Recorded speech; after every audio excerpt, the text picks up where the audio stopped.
നമസ്കാരം പ്രിയമുള്ളവർ, ഇതെന്താണെന്ന് മനസ്സിലായോ?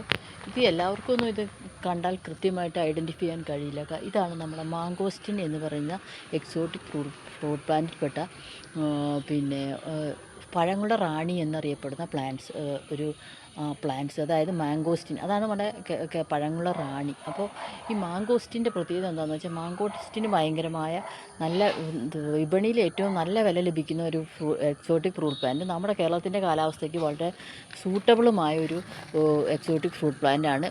അതുമാത്രമല്ല, നല്ല രീതിയിലുള്ള വളപ്രയോഗം നടത്തി കഴിഞ്ഞാൽ ഏറ്റവും നല്ല രീതിയിൽ, അതായത് പൊട്ടാഷ് കൂടുതലായിട്ട് നമുക്കിതിന് കൊടുക്കണം. കൂടാതെ വളപ്രയോഗം, അതായത് ഒരു 10 കിലോ ജൈവവളമെങ്കിലും ഇത്രയും വലിപ്പമുള്ളൊരു മാങ്കോസ്റ്റീന് നമ്മൾ കൊടുക്കണം. അതായത് ചാണകമോ മണ്ണിര കമ്പോസ്റ്റോ അങ്ങനെയുള്ളത് എന്തെങ്കിലും കൊടുക്കുക. പിന്നെ ഏതെങ്കിലും മിക്സ്ചർ, അതായത് 10-5-20 18-5-18 അങ്ങനെയൊക്കെയുള്ള മിക്സ്ചർ വളങ്ങൾ ഏതെങ്കിലും കൊടുക്കുക.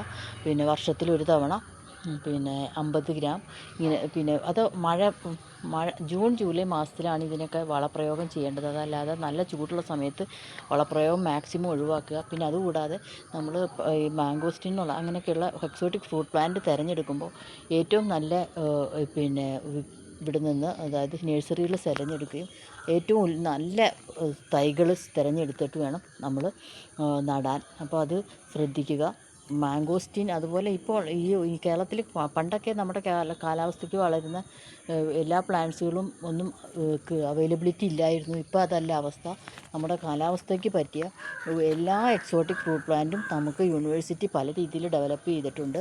അപ്പോൾ എല്ലാവരും ഓരോ ഫ്രൂട്ട് പ്ലാന്റ്, നമ്മുടെ ഒഴിഞ്ഞു കിടക്കുന്ന പുരയിടങ്ങളൊക്കെ ഉണ്ടെങ്കിൽ അവിടെ എക്സോട്ടിക് ഫ്രൂട്ട് പ്ലാന്റ് ഒക്കെ നട്ട് അവിടെ കൃഷി പ്രോത്സാഹിപ്പിക്കുക. നമുക്ക് എപ്പോഴും നമ്മൾ ശ്രദ്ധിക്കേണ്ടത്, ഇത്തരം പ്ലാന്റ്സ് നമ്മൾ വീട്ടിൽ വെച്ച് നടുകയാണെങ്കിൽ ഏറ്റവും നല്ല കെമിക്കലൊന്നും ഉപയോഗിക്കാത്ത നല്ല പഴവർഗ്ഗങ്ങൾ നമുക്ക് വരുന്ന തലമുറയ്ക്ക് കൊടുക്കാൻ സാധിക്കും. അതുകൊണ്ട് ഇത്തരം പ്ലാന്റ്സ് നമ്മൾ വീട്ടിൽ നടുക, കൃഷി ചെയ്യുക, നട്ടു വളർത്തുക.